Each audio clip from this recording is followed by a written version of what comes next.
На двајцата браќа късметите, чита Александар Станојков.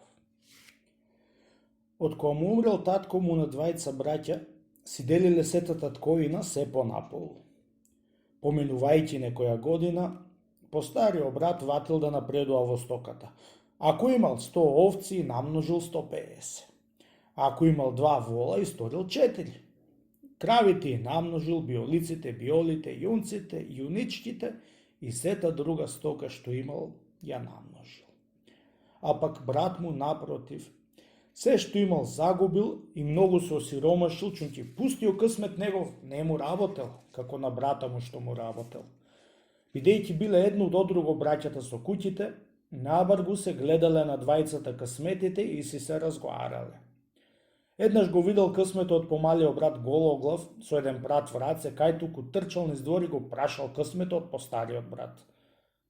Море, кај туку трчаш бре по братиме така Гологлав, растабачен со прат враце? Ќе одам во гумново да и терам коњите од стопана ми што вршат. Ето има момок нека и тера. Ти седи си и тере си ќев под сенката, јас кај што седам. Харно да терам ќев бре по братиме, ама момокот ја роа мрзлив, ти ќе не пара му брка работа на стопан ми. Да од тоа јас сакам да му поможам да му се оврши побрго работата. Која си будала, оди тепај се, ти ќе многу ќе ти го познаа стопан ти дека ќе му бркаш работа. Зар не ќе те кара и колни на секој саат стопан ти као што ме кара мојот стопан? Те кара твојот стопан, пријателе, му рекол, оти не му работиш и го осиромаше, а пак мојо се со мене в уста и се ме вали и тој и неговите пријатели му велат. Тебе късметот ти работи, та затоа напредуваш. Да ако сакаш и тебе да те вали, работи, чунки за тоа сме наречени од наречниците на третјата вечер. Може ти да си наречен од наречниците, пријателе, да му работиш. А пак јас сум наречен да не му работам, разбра? Со неработењето, късмето на помалиот брат совршено осиромаше.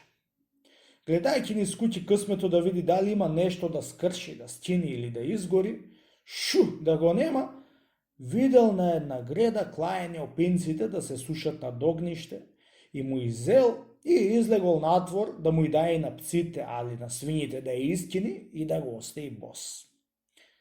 Поминувајќи покрај гоедарникот од поголемиот брат, го видел негојиот късмет кај стои бос во калта со еден стап в раце да и варди гоедата да не избегаат, чунки не бил затворен гоедарникот. Види го кај стои до колена во калта да му и варди говедата и да трга мак. Еве вака прави му како што правам јас и до бос да го дотреш. Еве и опинците ќе му и сврлам, да му си останам јас рад, а не како тебе да се печам за свето, му рече късмето од помалиот брат.